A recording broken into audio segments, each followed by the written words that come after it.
हमने last time.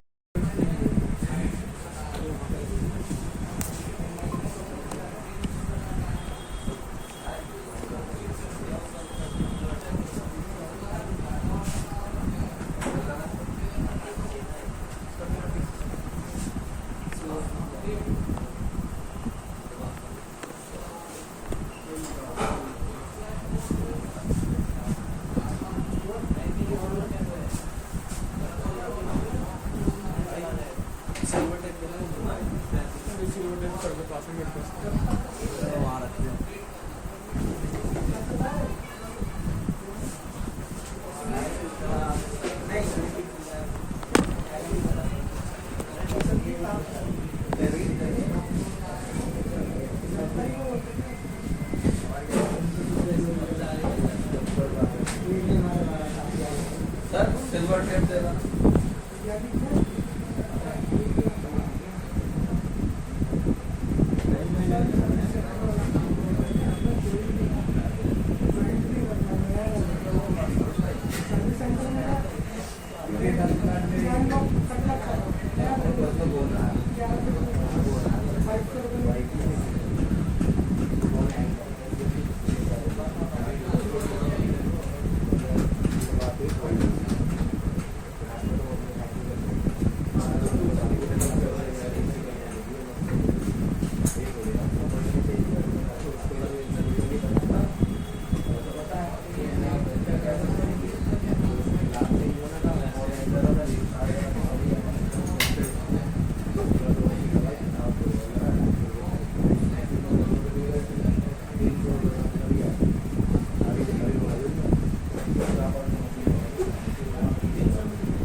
सी type Jack अलग अलग टाइप के आते हैं, कोई भी सेम नहीं होता। एक आपको यहाँ पे दिखाई दे रहा है जो ये MI का है। MI के सी टाइप जैक ज़्यादा टाइप के रहते हैं, जिसमें लास्ट की जो दो पिने हैं लेफ्ट साइड और राइट हैंड साइड की, ये दोनों ग्राउंड है और उनके बराबर में जो दो पिने दिख रही हैं, एक तो ये दोनों इसमें पॉजिटिव पिन है। इसके बाद दो पिने इधर से और दो पिने इधर से इन्होंने छोड़ रखी हैं जो कि नॉन कनेक्टेड है। इसके अलावा जो हम बीच की चार पिने देखते हैं, और इन चार पिनों पे हमने अगर इधर वाली चार पिनों को देखना है, DM और DP, जो कि लास्ट टाइम पहले भी हमने पढ़ा है। डेटा मैनेजर जो कि पॉजिटिव है और डेटा नेगेटिव में आता है। बिना इनके चार्जिंग स्टोर होना पॉसिबल नहीं है आज के टाइम पे, और साथ ही साथ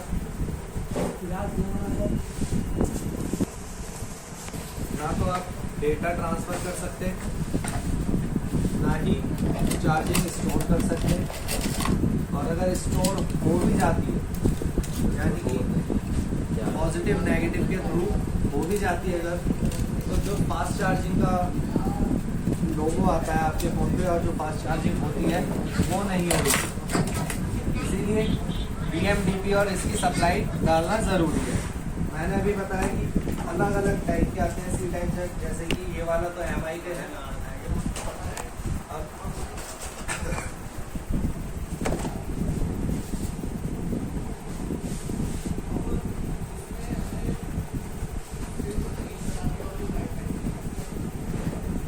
ये वाले जो जैक हैं 18 पिन के हैं, ये सैमसंग का है।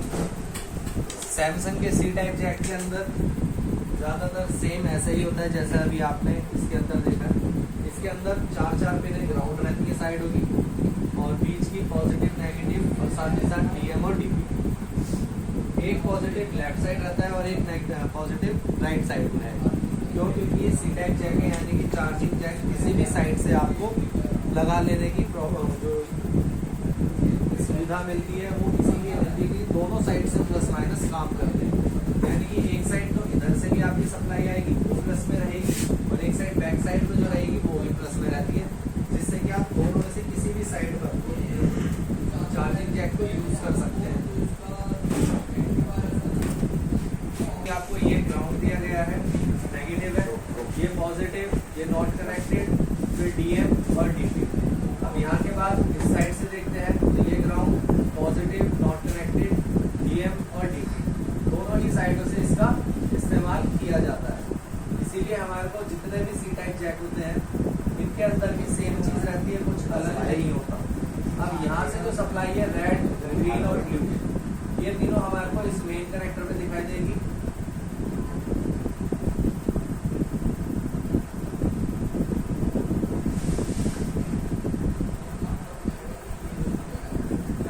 बस एक लिखा दिखाई दे रहा है, यानी कि भी बस इनपुट ट्रैक है इसका ही। यहाँ पर यूएसबी दोनों पे लिख रहा है डीपी और डीएम। तो यूएसबी वाला डीएम और डीपी की ग्रीन लाइन है हमारी, और ब्लू लाइन, ये दोनों डीएम और डीपी के पॉइंट है। अब अगर हम मेन बोर्ड में देखें तो फ्लैक्स केबल के थ्रू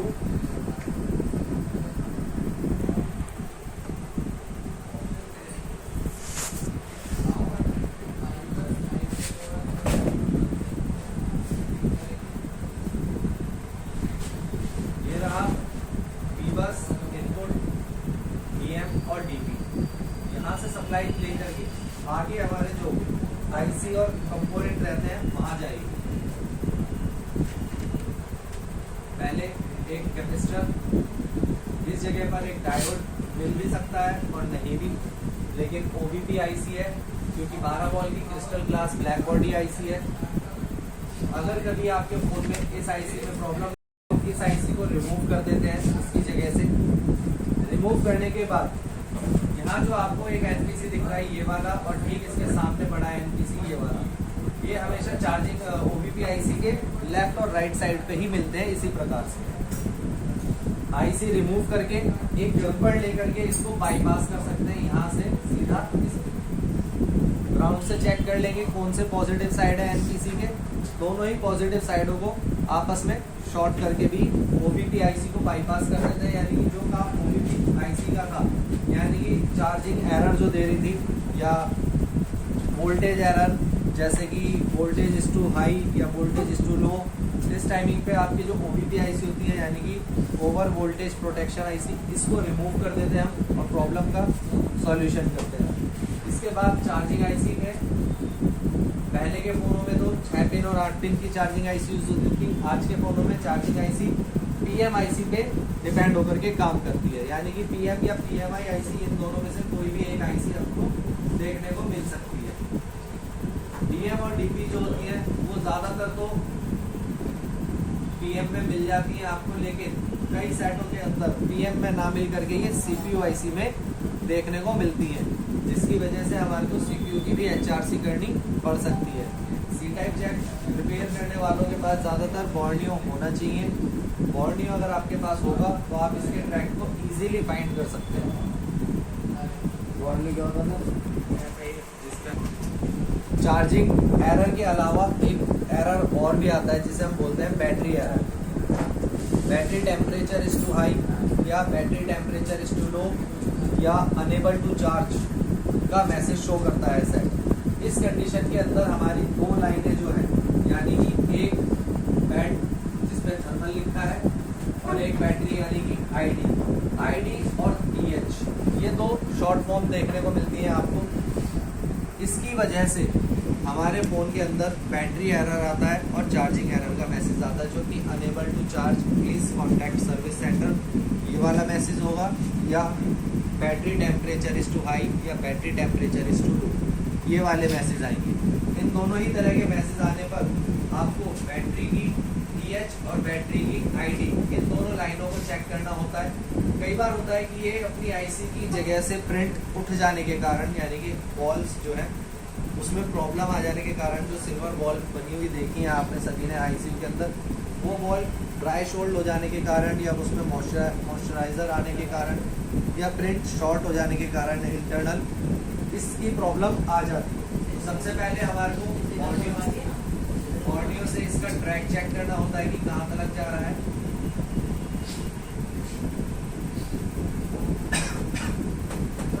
पता कैसे लगेगा प्रिंट उखड़ गया है ऊपर से? आईसी का अंदर थोड़ी ना देखना अंदर से आईसी उतारनी ही पड़ेगी। यहाँ पर आईडी और टीएच के कंपोनेंट्स देखने को मिल रहे हैं हमें। एक डायोड यहाँ पर है, यहाँ एक रेजिस्टेंस है जो कि 100 ओम की है, HVR है। इसके बाद यहाँ पर एक डायोड लगा हुआ है, यहाँ से सप्लाई होती हुई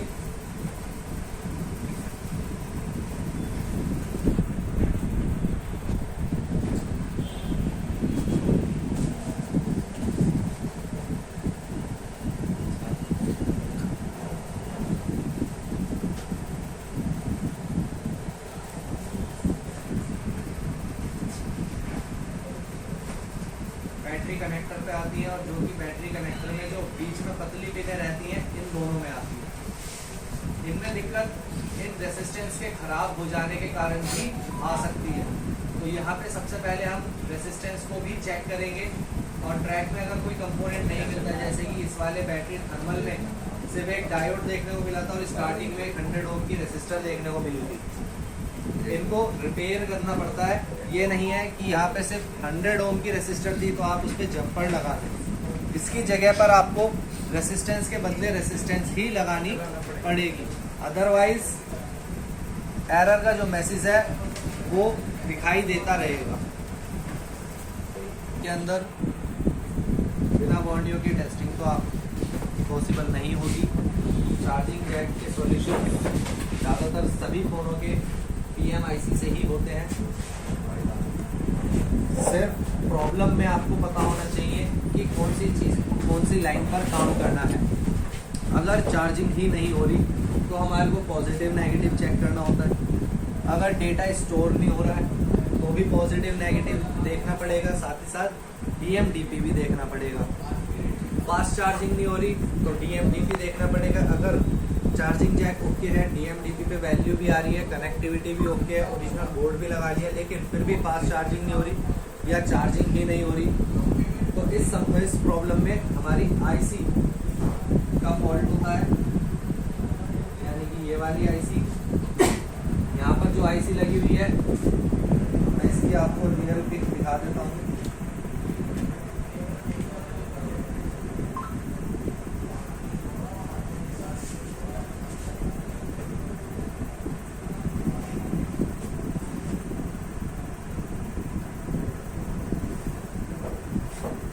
देख सकते हैं PMI लिखा है चार्जिंग आईसी के लिए नाम, PMI 632 यहाँ पर दिखाया भी है। चार्जिंग आईसी के लिए काम कर रही है ये आपके। तो कभी भी अगर हमारे फ़ोन में खराबी आती है चार्जिंग की इस टाइप के फ़ोनों में, तो हमारे को यही आईसी रिप्लेस करनी पड़ेगी, यानी कि HRC करनी पड़ेगी। पहले खाली नॉर्मल हीट दे के चेक करते हैं, फिर भी प्रॉब्लम सॉल्व नहीं होती तो आईसी की रिबॉलिंग करके चेक करते हैं, फिर भी प्रॉब्लम सॉल्व नहीं होती तो इसको चेंज करके चेक करते हैं। मार्केट में न्यू आईसी मिल जाती है, सिर्फ आपको इसका नंबर बताना होता है, सही नंबर, जो कि आप बॉर्नियो में इजीली किसी भी नंबर को ढूंढ सकते हैं, किसी भी आईसी के।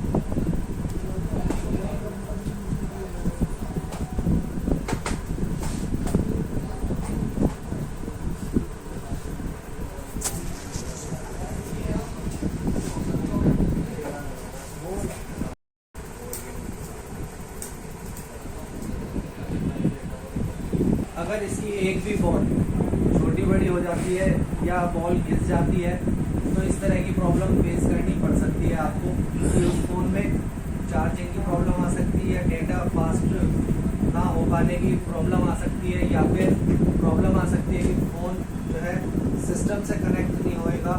तो इसके लिए आपको इसका नंबर पता होना चाहिए। जैसे इस पे है MT6371, ये इसका नंबर है जो कि मीडियाटेक की आईसी है। ज़रूरी नहीं मीडियाटेक का हमेशा आपको CPU ही देखने को मिलेगा, क्वालकॉम मीडियाटेक की पावर आईसी भी देखने को मिल सकती है, इनकी चार्जिंग आईसी भी देखने को मिल सकती है, लाइट आईसी भी देखने को मिल सकती है, WDR आईसी भी देखने को मिल सकती है, क्योंकि क्वालकॉम और मीडियाटेक जो है ये आईसी बनाने वाली कंपनियां हैं, जिसकी वजह से ये कई आईसियाँ बनाती है लेकिन eMMC आईसी नहीं बनाती। फ्लैश आईसी बनाने का काम इसका नहीं है, फ्लैश आईसी बनाने का काम उन कंपनियों का है जो memory card, pen drive, hard disk, SSD इनको बनाने का काम करती है। जैसे सैमसंग सैंडिस्क बस चार्जिंग की पॉजिटिव होती है, जिस पे इनपुट लिखा है, IN का मतलब होता है इनपुट, OT नहीं लिखा होगा तो उसको आउटपुट बोला जाता है। USB जो दोनों पे लिखा है, DM और DP, इसके बारे में भी आपको पता ही है। इसके अलावा VBAT बैटरी कनेक्टर की पॉजिटिव लाइन को बोला जाता है, क्योंकि चार्जिंग जैक से चार्जिंग इनपुट होने के बाद आउटपुट जो होती है वो बैटरी कनेक्टर पे ही होती है। बैटरी ID, इसका मतलब है बैटरी कनेक्टर की पॉजिटिव पिन के बराबर में जो पतली पिन आपको दिखाई देगी उसे बोला जाता है बैटरी की ID पिन। और थर्म जिस पे लिखा है बैटरी थर्म, ये होता है थर्मल, जिसे आप बैटरी टेम्परेचर के लिए भी कह सकते हैं, और थर्मल से भी टेम्परेचर के लिए ही आप समझ भी सकते हैं। तो ये जो नीचे की तीनों लाइनें हैं ये बैटरी कनेक्टर पे देखने को मिलेंगी, और जो ऊपर की तीनों लाइनें हैं वो हमारे को चार्जिंग जैक पे देखने को मिलेंगी। ठीक है जी सर।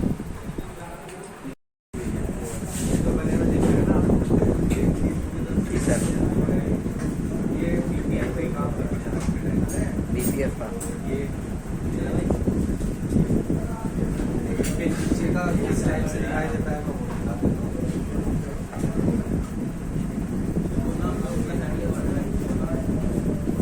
सर BPF की कोई टेस्टिंग नहीं होती ना?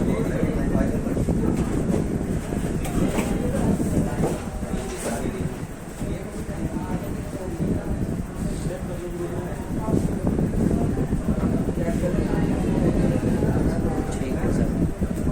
B1, B2, B3 की लाइट भी आ रखी है, B3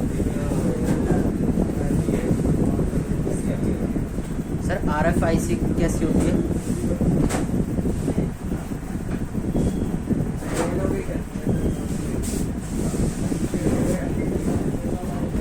जैसे ये वाली है हाँ जी। तो PM हुई, अच्छा, RF भी देखने को मिल सकता है। अलग से। ये जो है ये हमारी WDR है, इस पे भी RF लिखा हो सकता है। ठीक है सर।